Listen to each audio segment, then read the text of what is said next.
A história do mouse de computador é um pouco incomum em comparação com muitas tecnologias por causa da rapidez com que ele passou de um protótipo, uma ideia que alguém teve, para essencialmente o design final, que duraria décadas. O mouse de bola que todos nós usávamos nos anos 80 e 90 remonta a um tempo ainda maior, provavelmente muito mais antigo do que a maioria das pessoas imagina. Na verdade, é quase o único design que já existiu, o que é notável. Ele faz muitas outras indústrias parecerem ruins. Considere o automóvel, por exemplo. Os primeiros carros eram absolutamente desconcertantes em comparação com os modernos. Se você se sentasse em um Ford modelo T de 1914, prometo que não conseguiria fazer o carro andar. Não sem alguém para lhe ensinar a dirigi-lo. Nenhum dos controles lembra remotamente o que temos nos carros agora, exceto o volantém. Não há pedal de embreagem, não há pedal de acelerador, há um pedal de ré. Você ficaria completamente perdido. Na verdade, não foi até 1916, quase 30 anos depois que o primeiro automóvel de produção saiu da fábrica, que eles finalmente produziram um carro que você podia dirigir da mesma forma que dirige um carro. Agora, você poderia dizer que levou tanto tempo para descobrir como fazer isso direito. Isso é discutível. Existem alguns recursos interessantes em carros mais antigos, mas um grande problema com eles, pelo que entendi, é que eram todos diferentes. Só porque você podia dirigir um modelo T não significava que você podia dirigir um Mercedes. O mouse, por outro lado, se movia muito rápido. O primeiro design conhecido foi inventado por Douglas Engelbart, que trabalhou no Instituto de Pesquisa de Stanford em 1968. E, na verdade, temos filmagens dele usando o de 1968. Ele fez uma apresentação naquele ano que foi retroativamente chamada de mãe de todas as demonstrações por um bom motivo. É lamacento e meio difícil entender o que está acontecendo. Não vamos nos aprofundar nisso, mas recomendo que você dê uma olhada nisso se tiver tempo, porque o que ele está fazendo aqui é incrível. Esse cara, embora não sozinho, inventou um sistema de computação gráfica colaborativa multiusuário com hipertexto. Basicamente a Wikipédia, no final dos anos 60. É super foda, mas para que fosse possível, ele teve que inventar um mouse. Então foi isso que ele fez. Simplesmente fez isso, simplesmente foi e inventou o mouse. Seu design era muito diferente do que se tornou padrão. Aqui está uma foto da parte inferior. Você pode ver que não há bola. Em vez disso, há um par de discos projetando-se através da placa de base. Não consegui encontrar nenhuma foto ou vídeo bom dessa coisa em uso, então construí um modelo. Então aqui estão as duas rodas que você vê através da parte inferior do mouse. Esta é para o movimento vertical, esta é para o horizontal. Se colocarmos isso na mesa, conforme eu movo para frente, para trás ou para cima e para baixo, o vertical gira, e conforme movemos horizontalmente, o lateral gira. E se eu movê-lo em um ângulo, ambos giram simultaneamente, correspondendo ao seu componente do movimento.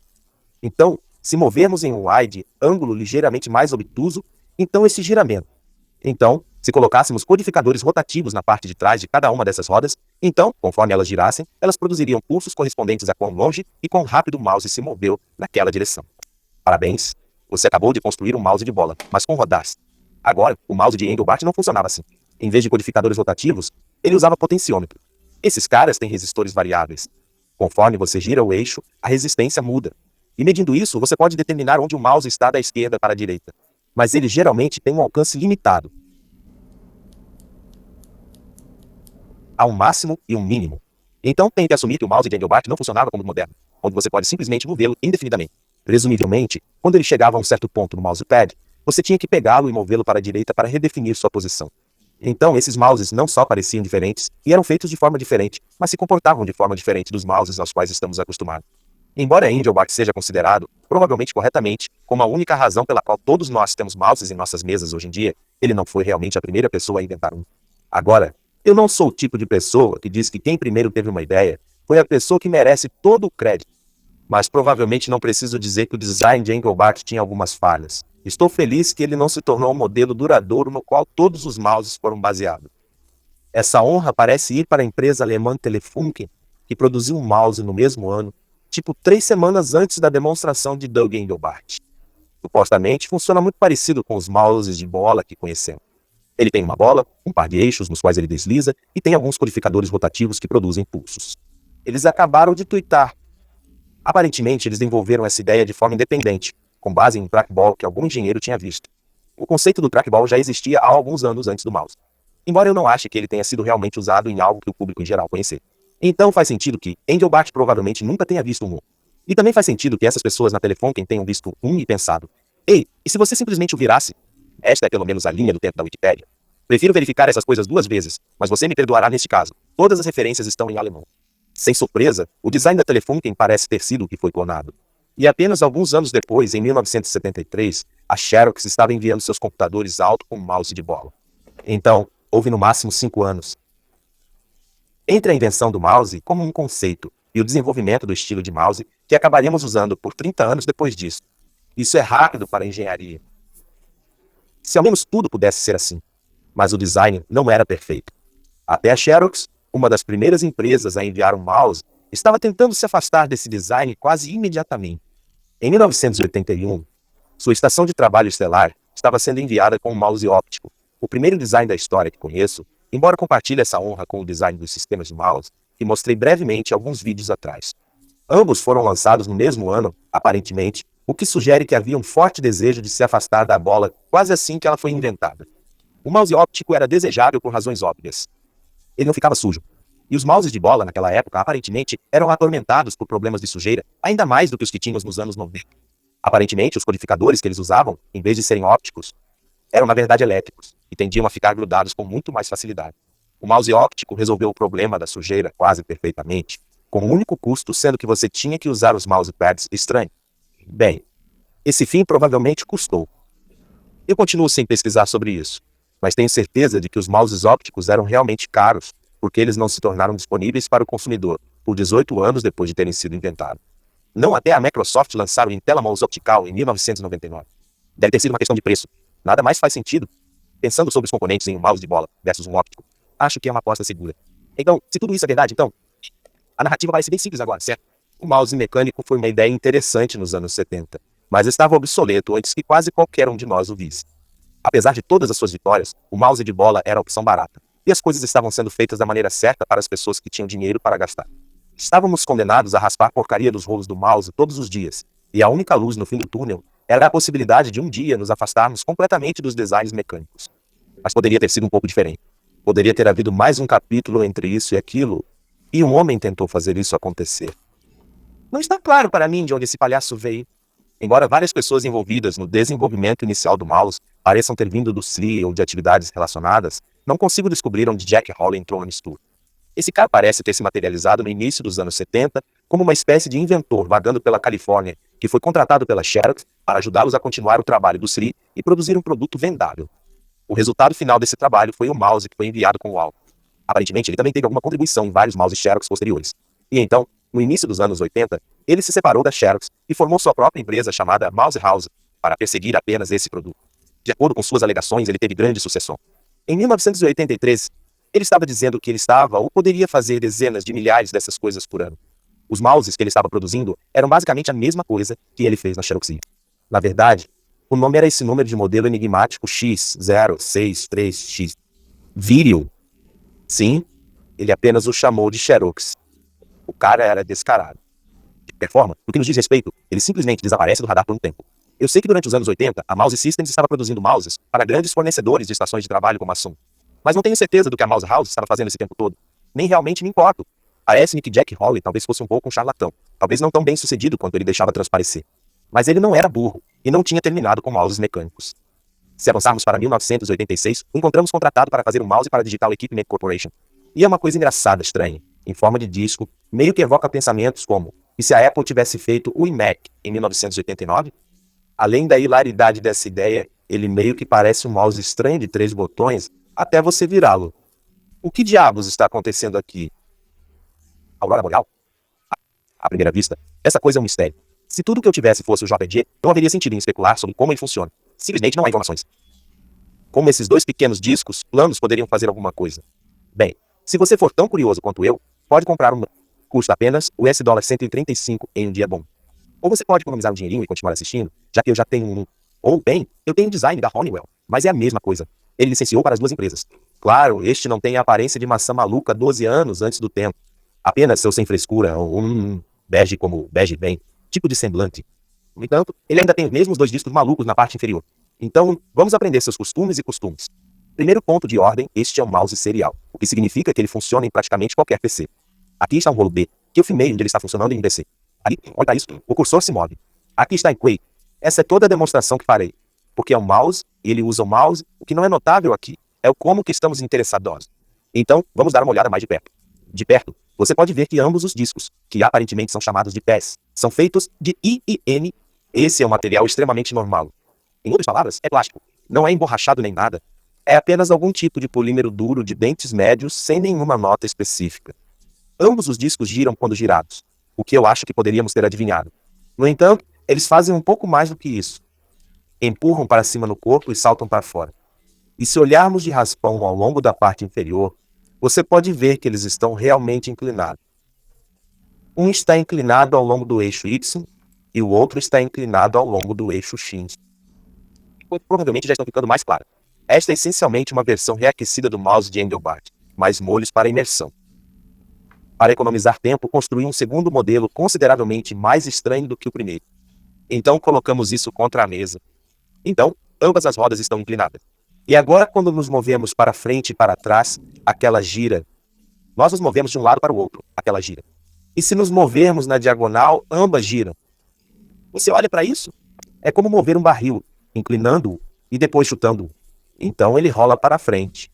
Exceto que, em vez disso, você o arrasta pela borda para que ele role. Então, isso pode parecer estranho no começo, mas depois que você entende como o mouse Engelbart funciona, é a mesma coisa. Só que correndo na lateral do aro em vez da face. Vamos dar uma olhada no interior do mecanismo. Você deve se lembrar de mim dizendo na análise do Q500. Eu nunca tinha visto um mouse que fosse montado sem nenhum fecho. Parabéns, Jack Holly. Número 2. Para efeito de comparação, aqui está um mouse de bola de PC comum. Alguns Microsoft Intellimus, na verdade. Mas todos eles parecem praticamente iguais. Por dentro, você tem a própria bola. E ela desliza sobre esses dois eixos de plástico, que são presos a discos que têm entalhe. Os entalhes se movem entre transmissores e receptores infravermelhosos. Então, conforme a bola gira, os discos giram. Isso produz pulsos de infravermelho, que o controlador interpreta para dizer ao computador o quão longe e quão rápido o mouse se moveu. O mouse Holly parece bem diferente por dentro, mas não é tão diferente assim. Ainda tem a maioria das mesmas peças. Há seu microcontrolador, um pouco de cola, temporização de chip lógico, botões de cristal, etc. A única parte que realmente difere são esses dois grandes tambores de plástico aqui. E eles parecem estranhos, mas na verdade são codificadores rotativos também. Quando chegamos perto, você pode ver que há entalhes cortados ao redor do perímetro do cilindro. E ele passa entre um par de transmissores e receptores infravermelhos bem aqui. Meio difícil de ver, mas está lá. Então, conforme ele gira, ele produz pulso. E eles dizem ao microcontrolador o quão longe e rápido ele se moveu. Então é realmente o mesmo mecanismo. Mas parece muito estranho porque eles estão flutuando aqui no aré. E eles estão inclinados, já que eles estão presos aos mesmos eixos, como os pés na parte inferior do mouse. Eles são inclinados, então estes precisam ser inclinados. Isso significa que conforme você move o mouse, esses tambores meio que giram no espaço livre. Isso me deixa muito desconfortável. Por outro lado, também é meio legal. Eu queria ter, uma caixa de acrílico para eles. Alguns LEDs nos tambores. Talvez colocar algumas bordas giratórias neles. Mas de qualquer forma, acho que você concordará que apesar de parecer tão estranho por fora, na verdade, é um design bastante convencional. Ele foi apenas girado 90 graus. Mas tem que ter uma parte maluca, certo? Eu não vim até aqui só para mostrar a vocês uma coisa completamente comum. Tem que ter uma parte maluca, certo? Sim, tem uma parte maluca. Aqui está. Mencionei que os pés podem ser empurrados para dentro do corpo. E então eles saltam de volta, certo? Só que não tem mola lá dentro. Veja, deveria ter uma mola, como uma mola de tensão, enrolada em volta do eixo ali dentro, ou algo assim. Mas nada, não tem nada acontecendo. Então como isso funciona? Bem, se você olhar bem de perto, vê aquele pequeno disco marrom avermelhado ali? É um ímã e tem um disco de aço. E você mal consegue vê-lo na parte inferior do interior do tambor aqui. É como uma arruela que é atraída pelo imã. Então quando você empurra para cima, o campo magnético puxa de volta para baixo. Isso é realmente menos estranho do que as ideias iniciais de Holly. Se dermos uma olhada na ilustração da patente, esta é uma seção transversal, onde o eixo passa pela placa de base do mouse. Você pode ver que originalmente havia dois ímãs de anel, um puxando em direção ao outro. Isso teria aumentado consideravelmente a quantidade de força descendente. Legal, mas a questão é por quê? Eu quero dizer, a ação da mola aqui. Isso faz sentido. Ela pré-carrega o pé, basicamente, aumentando a quantidade de pressão, empurrando para baixo na superfície, diminui a probabilidade de ele escorregar, conforme você move o mouse. Isso é razoável. Mas por que usar um ímã? Bem, o texto da patente, na verdade, aborda isso também. Ela afirma que a abordagem convencional aqui teria sido usar um mancal de impulso, presumivelmente com uma mola atrás dele. E isso é basicamente um par de discos que podem girar independentemente. E então, a mola fornece a força descendente. Agora, eles adicionam alguma resistência ao rolamento, enquanto a abordagem do ímã adiciona basicamente nenhuma. O eixo está essencialmente flutuando no espaço livre quando está sob carga. Embora esteja esfregando contra as laterais do pequeno canal onde chega a placa de base do mouse, ele tem menos resistência ao rolamento dessa forma. Isso é verdade. Só não estou convencido de que seja necessário. As forças envolvidas são tão minúsculas que não acho que tanto atrito realmente importaria. Acho que ele está exagerando aqui. Por outro lado, uma mola e um mancal de encosto provavelmente custam mais do que um par de ímãs de anel. Acho que esse é o maior problema. E neste design, estamos usando apenas um ímã de anel, e basicamente uma arruela. Então é ainda mais barato. Mais uma vez, tenho a impressão de que Jack Holly era um pouco um charlatão. Ímãs também podem ser prejudiciais. Sério, com todos os disquetes pendurados atrás. Então, por outro lado, é um ímã pequeno. Não é um tipo de terra rara e você sabe que é da inversa do cubo. Provavelmente estava tudo bem. É apenas uma maneira idiosincrática de fazer isso. Deixando de lado as molas de ímã malucas, essa coisa não é tão notável assim. Quer dizer, sim, você pode não perceber o que é instantaneamente, mas você vira as mãos por alguns minutos e consegue ver como alguém pode ir daqui para lá com apenas um bom fim de semana. Pense, a questão é, por que fazer isso? O que isso te traz? Sabendo que Jack Hawley estava trabalhando com os designs originais da SI quando fez seus primeiros mouses, podemos supor que ele andou por aí por anos, com a ideia de fazer algo diferente com o design original do mouse de Engelbart. E finalmente ele teve essa ideia. Mas quer dizer, é um pouco tarde demais, certo? Se ele tivesse feito isso em 1971, quando o mouse de bola ainda estava ganhando força, ou 76, quando nenhum consumidor tinha ainda, então talvez tivesse sido interessante. Mas 86, quando milhões de consumidores tinham isso em suas mesas, e eram produtos evoluídos, refinados e confiáveis, por que se preocupar? Simples. Qual era o problema com o mouse de bola? Poderíamos debater, poderíamos criticar. Só há uma resposta ruim: sujeira. É a qualidade que os define. As coisas nunca estão limpas. Eles pegam tudo. Eles rolam, puxam para dentro do corpo e esmagam nos rolos. Infelizmente, posso demonstrar isso usando glitter. Embora agora eu tenha que queimar meu estúdio. Valeu a pena pela videira. Você pode ver a poeira horrível do inferno sendo puxada para dentro do corpo do mouse, onde você pode confiar que ela será depositada em todos os lugares e nunca mais sairá.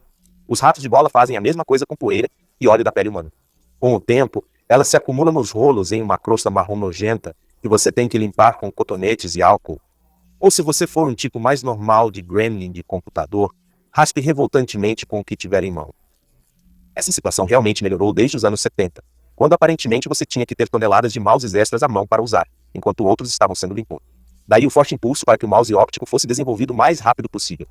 Mas em 1986, quando o mouse óptico ainda não era acessível para a maioria das pessoas e os mouses de bola ainda tinham problemas com sujeira, Jack Hawley inventou um mouse mecânico que não sujava em dele. O recurso de destaque do mouse Hawley, conforme descrito em sua patente, é que ele não puxa sujeira para dentro do corpo. Conforme o pé gira, a superfície que entra em contato com a mesa gira para fora do mouse. Ele nunca entra. A única abertura na parte inferior do mouse é um pequeno orifício para o eixo de transmissão. Então não há como entrar sujeira. Sujeira não entra. Rolando este sobre o pó satânico, sem surpresa, nada entra. Posso rolar o quanto quiser, e ele nunca deve entrar, a menos que as tolerâncias do mancal do eixo não sejam tão boas quanto eu acho que são. E mesmo que os próprios pés acabem ficando cobertos com algum tipo de lodo, eles estão do lado de fora. Então limpá-los é muito mais fácil do que um mouse de bola. Sem desmontagem, basta molhar uma toalha de papel, esfregar para frente e para trás, e pronto. Esta patente é totalmente arrogante. Quer dizer, chega a sugerir que este mouse funcionará em superfícies, incluindo teflon oleado. Eu usei alguns mouses em algumas situações estranhas, mas isso não vai funcionar. Isso é Jack Hawley sendo um vendedor ambulante. Então vamos provar. Esta aqui é uma folha de VNWW que é polietileno de alto peso molecular. A loja de plástico para torneiras local estava sem politetrafluoretileno, também conhecido como Teflon, mas conversei com o gerente sobre meu plano, e ele disse que esse material serviria como substituto razoável. Então eu disse a ele que iria lubrificá-lo, e concordamos que as diferenças insignificantes nas propriedades do material provavelmente seriam aceitáveis. E aqui está nosso óleo. Agora, eu não usei algo como óleo vegetal, porque imagino que mesmo em um ambiente de oficina mecânica, a menos que você esteja usando o mouse em um fluxo de líquido de arrefecimento, provavelmente não encontrará algo tão pesado. E acho que isso realmente grudaria no mouse e destruiria meu único espécime. Que graça tem isso? Acho que um óleo de máquina leve como esse é mais representativo do que você vai encontrar em superfícies ao redor de, digamos, um controlador CNC, o que provavelmente está mais próximo da intenção de Holly. Agora eu nunca tentei isso antes, então você pode ver em tempo real quem tem mais arrogância, eu ou Jack.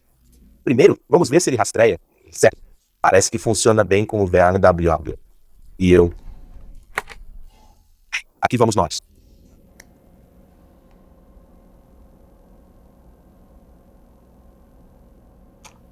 Tudo bem, Isso é bom e nojento. Essa coisa não escorre tanto. Bem, vamos espalhar por aí, certo? Sim, lá vamos nós. Tudo bem. Não sei se você consegue ver isso. Isso é bom e desagradável, certo? E o mouse ainda rastreia. Nossa, isso é selvagem. A porra toda. Sim, está fazendo isso. Tá. Uga. Uga. Essa é a coisa mais nojenta que já fiz com o mouse. Tenho certeza de que nem todos nós podemos fazer essa afirmação. Então, sim, eu não esperava que ele passasse no teste. E, claro, se o abrirmos, ele vai estar perfeitamente limpo por dentro. Quer dizer, ele não estaria. Não há lugar para o óleo entrar. Este mouse realmente pode operar encharcado em óleo. Um mouse de bola pode fazer essa afirmação? Bem, vamos descobrir. Funciona. Para começar, sim, funciona. Vamos em frente e refrescar um pouco a superfície aqui. Microsoft IntelliMouse. Tenho certeza de que você serviu bem durante sua vida. Oh, não. Oh, meu Deus. Nada. Nada mesmo. Olha isso. O cursor está completamente. Lá vamos nós. Tem um pouquinho. Um pouquinho. Quando eu pego, ele se move mais do que quando eu o arrasto pela superfície. Isso é incrível. Sabe, eu estava pronto para o mouse Holly fazer melhor do que o esperado. Mas eu não estava pronto para o mouse ball fazer catastroficamente pior do que o esperado. Está completamente destruído. Bem, agora, está destruído? Sabe, curiosamente, não. Não está. Ele simplesmente não está fazendo nada. Tipo, a bola está seca. Veja, tudo lá dentro ainda está seco. Não há nada nos codificadores e não há nada no topo da bola. A bola não gira. Assim que atinge o óleo, ela simplesmente para. Então há uma pequena área de contato úmida na parte inferior e o resto está seco. Então, tecnicamente, se você não fizesse isso por muito tempo, e por que faria? Como o mouse não está funcionando, você pode tirá-lo e limpá-lo. Acho que ele não falha catastroficamente. Mas devo dizer que esperava que ele fizesse alguma coisa. Então Holly tinha razão. Vamos verificar novamente com o óleo extra que coloquei. Sim, como um campeão. Passa direto. Esta é a última sequência do vídeo que estou gravando. Estou fazendo isso depois de todo o resto, caso eu tenha estragado o mouse. Eu não esperava isso. Então toda a minha narrativa presumiu que este mouse não era tão foda quanto Holly fez parecer. Ele está errado. Essa coisa é demais. Então me perdoe se o resto do vídeo subestima suas realizações. Isso é muito mais legal do que eu esperava. O mouse de roda Holly promete ser o AK-47 dos mouse. Indestrutível e simples. Não precisa de um pad especial, nem de bobagens ópticas. Tire a capa de proteção contra a poeira, arraste pela lama, passe um tanque sobre ela. Então, basta enxaguar rapidamente com diesel e ela estará pronta para lutar novamente. Só que você provavelmente nunca viu uma, o que significa que ela não deve ter sido muito popular. O que deu errado? Bem, provavelmente é apenas a cauda tão velha quanto a escala de tempo. Em 1986, os mouses de bola estavam sendo produzidos em uma escala tão obscena que eu realmente duvido que eles pudessem competir em preço. A aritmética sempre segue o mesmo caminho. Você tem duas escolhas. Você compra algo por $60, encomenda especial que é construída como um NC, 6 em linha. Ou você compra algo por $3, que você pode obter em qualquer lugar. É construído como queijo quebra se você espirrar nele. Mas você pode comprar uma dúzia deles por $3 cada um. Quando um quebra, jogue fora, pegue outro da caixa. Quando acabar, vá até a loja e imprime mais uma dúzia.